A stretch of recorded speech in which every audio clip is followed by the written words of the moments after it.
Hello everyone, welcome to हंस वाहिनी classes. बच्चे, आज हम Bihar text book class 6 history book की चैप्टर फर्स्ट का हमारा अतीत, उसका हम लोग आज क्वेश्चन आंसर करेंगे।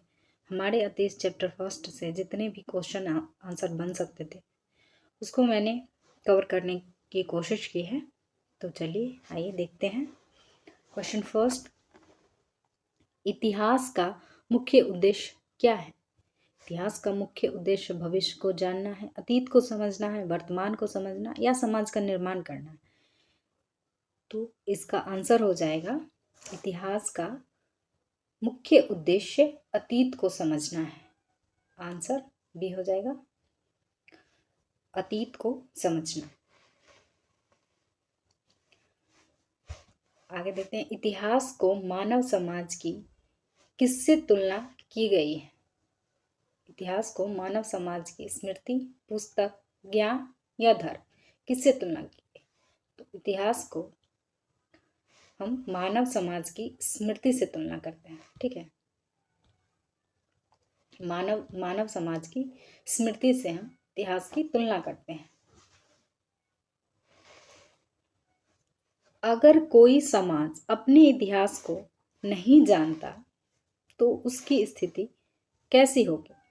अगर कोई समाज अपने इतिहास को नहीं जानता तो उसकी स्थिति उन्नत होगी या यादाश्त गुम हो चुकी व्यक्ति की तरह श्रेष्ठ होगी या स्थिर होगी? इसका आंसर हो जाएगा आंसर बी, यादाश्त गुम हो चुकी व्यक्ति की तरह।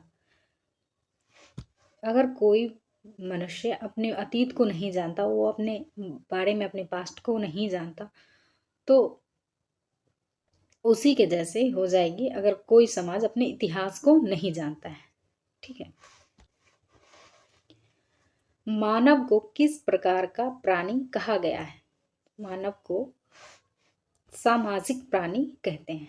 मानव को सामाजिक प्राणी कहा गया है, न धार्मिक, न प्राकृतिक और न ही सांस्कृतिक। मानव को हम सामाजिक प्राणी कहते हैं क्योंकि मानव समाज में निवास करते हैं, समाज में ग्रुप बना के निवास करते हैं। ठीक है, इसलिए हम मानव को सामाजिक प्राणी कहते हैं। क्वेश्चन 5 है, इतिहास के अध्ययन के लिए मुख्य साधन कौन से हैं? इतिहास के अध्ययन के लिए हम पुस्तकें, रचनाओं, सिक्के और अभिलेखों, जमीन के नीचे दबे अवशेषों, ये सभी का अध्ययन करते हैं। ठीक है, इसका आंसर हो जाएगा आंसर डी, ये सभी। क्वेश्चन 6 कहता है, इतिहास में पूर्व ऐतिहासिक काल का क्या अर्थ है? इतिहास में पूर्व ऐतिहासिक काल का अर्थ बताना है। तो हमने क्या पढ़ा था कि इतिहास में उस समय को पूर्व ऐतिहासिक काल कहा गया है जब कोई साक्ष्य नहीं मिले हैं वहां पे। ठीक है, वहां पे जब कोई साक्ष्य नहीं मिले हैं, तो उसका आंसर हो जाएगा आंसर सी, जब कोई साक्ष्य नहीं मिले। इतिहास अतीत की जानकारी किन साधनों से देता है? कहानी और किंवदंती, पुरातत्व अध्ययन, चित्र या शिलालेख, या इन सभी से? इसका आंसर हो जाएगा इन सभी से। हम इतिहास की जानकारी पुरातत्व अध्ययन, चित्र और शिलालेख और कहानी और किंवदंती सभी से लेते हैं। 8वां है, मानव ने सबसे पहले भोजन के लिए क्या किया? मानव ने सबसे पहले भोजन के लिए शिकार और कंदमूल का संग्रह किया, खेती की, व्यापार किया या पशुपालन किया? तो मानव ने सबसे पहले भोजन के लिए शिकार और कंदमूल का संग्रह करना प्रारंभ किया, उसके बाद उन्होंने खेती की, फिर व्यापार, पशुपालन, इस तरह से उन्होंने अपने मानव विकसित हुए। ठीक है,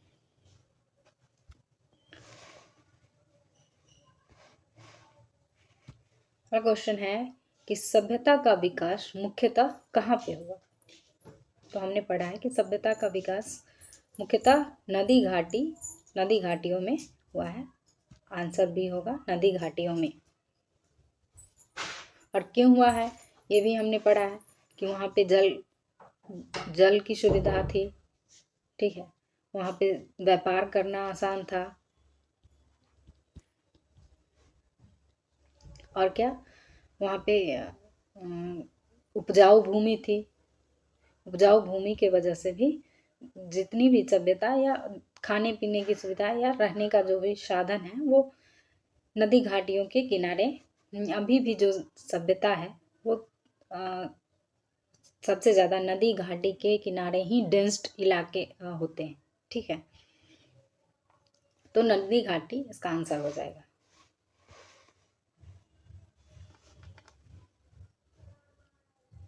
अगला क्वेश्चन है कि नदियों के किनारे सभ्यता के विकास का मुख्य कारण क्या था? उपजाऊ भूमि, व्यापार की सुविधा, जल की उपलब्धता या सभी? इसका आंसर हो जाएगा ये सभी, या फिर मैंने ऊपर बताया है। इतिहास को छोटे छोटे कालों में क्यों बांटा जाता है? तो इसका आंसर हो जाएगा अध्ययन की सुविधा के लिए। इतिहास को हम छोटे छोटे काल में अध्ययन की सुविधा के लिए बांट देते हैं। ठीक है, इतिहास हमें क्या सिखाती है? इतिहास हमें क्या सिखाती है? भौगोलिक स्थिति, समाज का विकास, उत्थान और पतन, या केवल प्राचीन घटनाएं? तो इतिहास हमें उत्थान और पतन सिखाती है। कैसे किसी साम्राज्य का उत्थान हुआ और क्यों उसका पतन हो गया, ये सभी कुछ सिखाता है। न केवल प्राचीन घटनाएं और समाज विकास और सिर्फ भौगोलिक स्थिति नहीं, बल्कि हमें उत्थान और उत्थान पतन सिखाती है। इतिहास के अध्ययन में इतिहास के अध्ययन में स्थानीय परिस्थिति का क्या महत्व है? सभ्यता के विकास में योगदान, जलवायु की जानकारी, कृषि के लिए या व्यापार के लिए? तो इतिहास के अध्ययन में हमें सभ्यता के विकास में योगदान का महत्व है। मानव ने आग का उपयोग सबसे पहले कब सीखा? मानव ने आग का उपयोग सबसे पहले सभ्यता के दौरान, प्राचीन काल में, गुफा जीवन में या कृषि युग में? तो आग का उपयोग मानव ने सबसे पहले गुफा जीवन में सीखा। जब वो गुफा में थे तब उन्होंने आग जलाना, आगे के हमें चैप्टर में पढ़ना है कि कैसे वो लोग आरंभिक काल में जब वो गुफा के अंदर रहते थे, गुफा के अंदर हमें आग जलाने के साक्ष्य मिले हैं, तो उससे हमें गुफा जीवन में उन्होंने आग का उपयोग सबसे पहले सीखा, इस बात का पता चलता है। ठीक है, इतिहास से हमें क्या जानकारी मिलती है? शिकार, भोजन संग्रह की कला, कृषि का विकास, व्यापार और मुद्रा का उपयोग। इतिहास से हमें इन सभी चीजों की जानकारी मिलती है। इसका आंसर डी हो जाएगा ये सभी।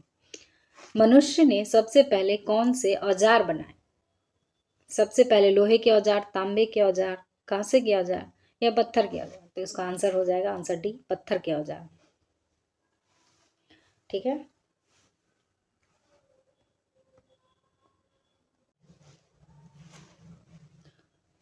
क्वेश्चन नंबर 17 है, मानव ने कब मकान बनाकर रहना शुरू किया? सभ्यता के समय, कृषि युग में, गुफाओं से बाहर आने के बाद, साम्राज्य गठन के समय? तो उसका आंसर हो जाएगा आंसर सी, गुफाओं से बाहर आने के बाद। गुफाओं से बाहर आने के बाद उन्होंने मकान बनाकर रहना आरंभ किया। ठीक है,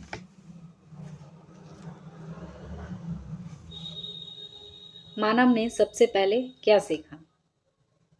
इसका आंसर है मानव ने सबसे पहले आग जलाना सीखा। इतिहास का संबंध मुख्यतः किससे है? इतिहास का संबंध मुख्यतः सामाजिक विकास, भौतिक प्रगति, अतीत की घटनाएं या प्रशासनिक संरचना? इतिहास का संबंध मुख्य रूप से अतीत की घटनाओं से है। आंसर हो जाएगा सी, अतीत की घटनाओं से। ये आखिरी क्वेश्चन है, गुफा जीवन के दौरान मनुष्य का मुख्य कार्य क्या था? शिकार करना, कृषि करना, व्यापार करना या नगर निर्माण करना? तो गुफा जीवन के समय मनुष्य का मुख्य कार्य क्या था? तो उसका आंसर हो जाएगा शिकार करना। आंसर ए, शिकार करना। ठीक है, आज के लिए इतना ही। अगर आपको ये वीडियो अच्छा लगता है तो आप कमेंट करके बताइए कि आगे मैं ऐसे ही MCQs लेके आऊँ या सिर्फ मैं क्लास जो चैप्टर करवाती हूँ उसको करवाऊँ या MCQ छोड़ दूँ। तो आप कमेंट करके नीचे बताइए। आज के लिए इतना ही, धन्यवाद।